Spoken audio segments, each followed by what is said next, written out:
Bonjour et bienvenue dans ce nouveau numéro de Pratique de la navigation d'Actunautique. Aujourd'hui, on va s'attaquer à un ennemi que tout le monde connaît, que l'on soit marin débutant ou confirmé. Et oui, on va parler du mal de mer. On va essayer de comprendre comment ça marche et surtout comment le maîtriser. Cette phrase, elle résume tout, n'est-ce pas? Ce moment précis où une super sortie en mer se transforme en cauchemar. On a presque tous connu ça. L'idée, c'est de voir ensemble comment faire en sorte que ça n'arrive plus, ou le moins possible. Alors, voilà notre plan d'attaque pour aujourd'hui. D'abord, on va identifier l'ennemi. Puis, on va plonger dans notre cerveau pour comprendre ce conflit d'essence.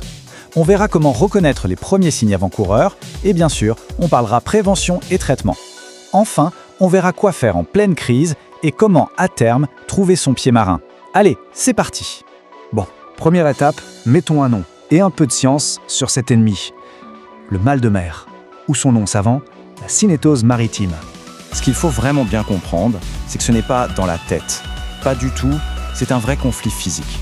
Le cerveau, en fait, il est perdu. Il reçoit des infos qui se contredisent et, paniqué, il déclenche l'alerte générale. Nausées, vertiges et cette fatigue parfois qui vous tombe dessus d'un coup. Alors, qui sont les plus sensibles? Eh bien, les statistiques montrent que les enfants, les femmes, notamment à cause des variations hormonales, et les personnes de nature anxieuse sont souvent en première ligne.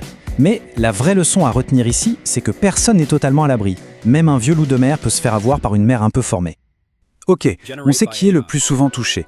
Mais maintenant, allons voir ce qui se passe vraiment à l'intérieur, dans la tête. C'est là que tout se joue, dans ce fameux conflit sensoriel.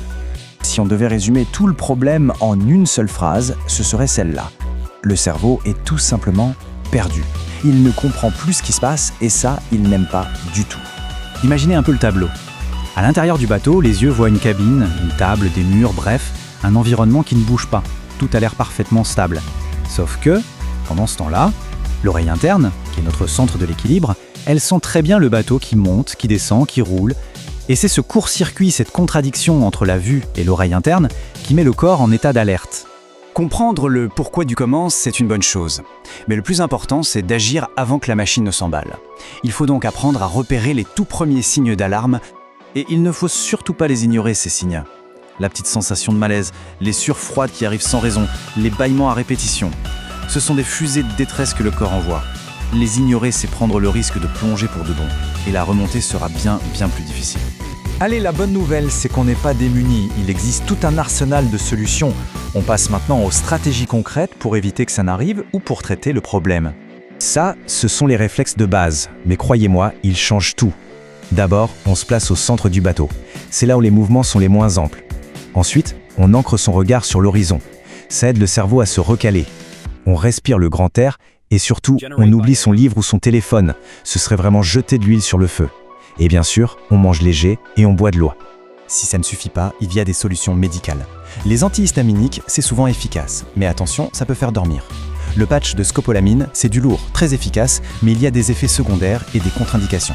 Et puis, pour les cas plus légers, le gingembre est une super alternative naturelle. Le conseil en or, dans tous les cas, on en parle à son médecin ou son pharmacien avant de partir. En dehors des médicaments, il y a d'autres pistes. Les bracelets d'acupression par exemple.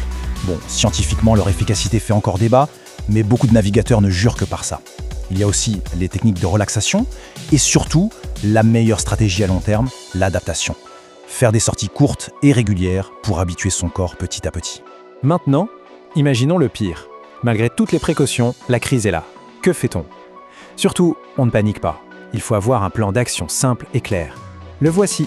Si le mal de mer vous submerge, premier réflexe, on s'allonge sur le dos, les yeux fermés, et si possible à l'air libre.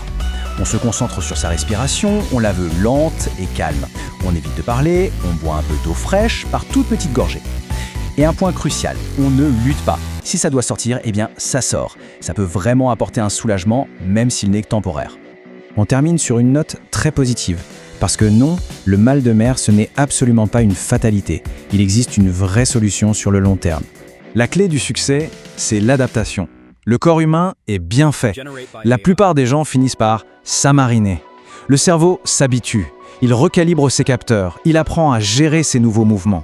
C'est ça, trouver son pied marin. C'est le moment où le cerveau a enfin résolu le conflit et où le plaisir de la navigation prend définitivement le dessus. J'aime beaucoup cette phrase. La mer, une fois domptée, rend toujours au centuple ce qu'elle demande. Cet effort d'adaptation, ce petit combat contre le mal de mer, c'est finalement le petit prix à payer pour profiter de toute la magie que la navigation a à offrir. Voilà, on a fait le tour. Avec tous ces outils en poche, il y a de quoi affronter les vagues avec beaucoup plus de sérénité. Alors la vraie question maintenant, c'est: prêt à reprendre la mer ?